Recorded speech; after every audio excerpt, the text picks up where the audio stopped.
Innovation seems easy, but then people get involved. Dilbert is based on actual companies, and most of them are absurd, but this is our workplace. Innovation is someone that understands a subject well enough to look at what others have done, leverage the good ideas, as well as adding in their own experience. They're just doing their job and think they're implementing the obvious solution. To the rest of the workforce, this is different. That's not how we do it. I bet it won't work. That's a dumb idea. And then when it works, hey, that's obvious. So the innovator is the first person to see the obvious. Innovation requires authority, funding, and direction, so it's a leadership function.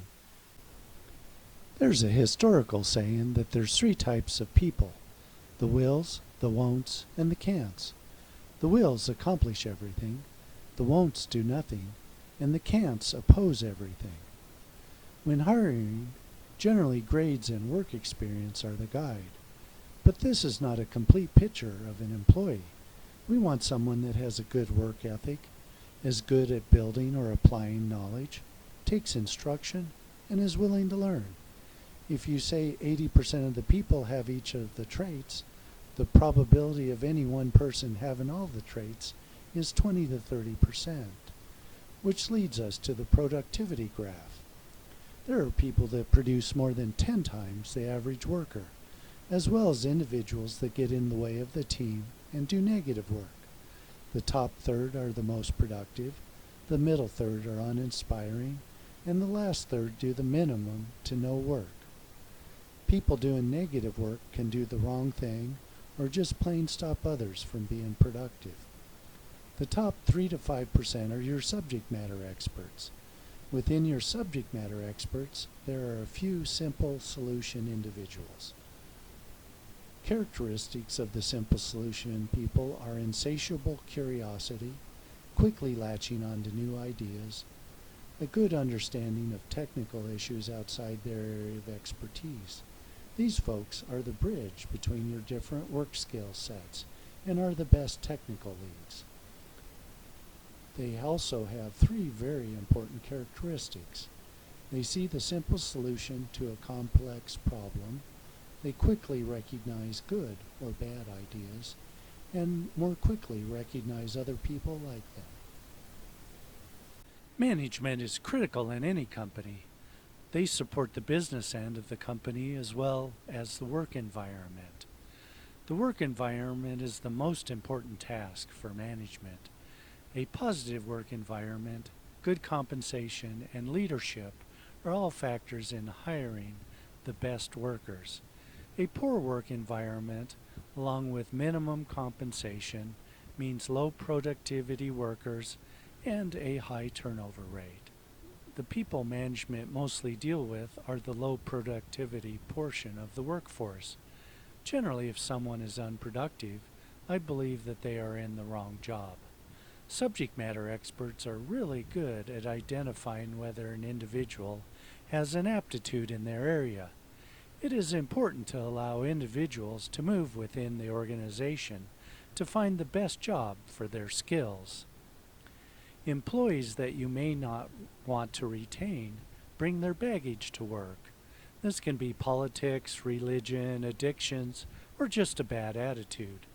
If someone's going through personal issues, it's appropriate to give these people time to deal with them. Also, some exceptional employees may not get along with those perceived to be less qualified. Since the exceptional are rare, it is best to try having them work behind other experts. Leadership is by far the hardest job. Leadership pushes the organization in a direction, fighting against the naysayers and the dissenters. Our facility had an innovative leader named McLean, and he generated a list of ways to limit innovation. As you look at these lists of ideas, a lot of them appear very good. They can be good management or good business techniques, but innovation is really messy and requires overlapping and duplication of functions. So looking at the workforce, You really want a simple solution technical expert for the leadership position, when generally someone is picked from the management ladder. Problem is that they have been dealing with the management, the workforce, and business aspects for many years. They have been away from the technical side. Also, most of their colleagues are in management, so their ability to frame a good direction for innovation is generally poor to begin with. Leaders need to move from listening to management and the business and focus just on their technical experts. It's easiest to compare the extremes, innovative versus a political organization.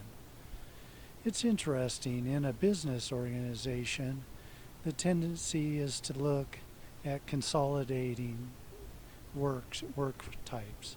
For example, the machine shops. You reduce the overhead by putting everything in one location, but then you lose competition and schedules lengthen. Distributed machine shops allow small groups to prioritize their work and quickly complete tasks. The costs also tend to be lower because a large organization tends to have a higher overhead. Some other thoughts on innovation. Needs should be passed on in the hallway with as few words as possible. You don't want to constrain the answer. Money and time are sometimes required to try different ideas. Not all ideas will yield results. Yet the technical experts will pick the best general direction. You have limited, exceptional people, so you should only try to do a few things. In the end, the best leader is the mentor, who also happens to be exceptional.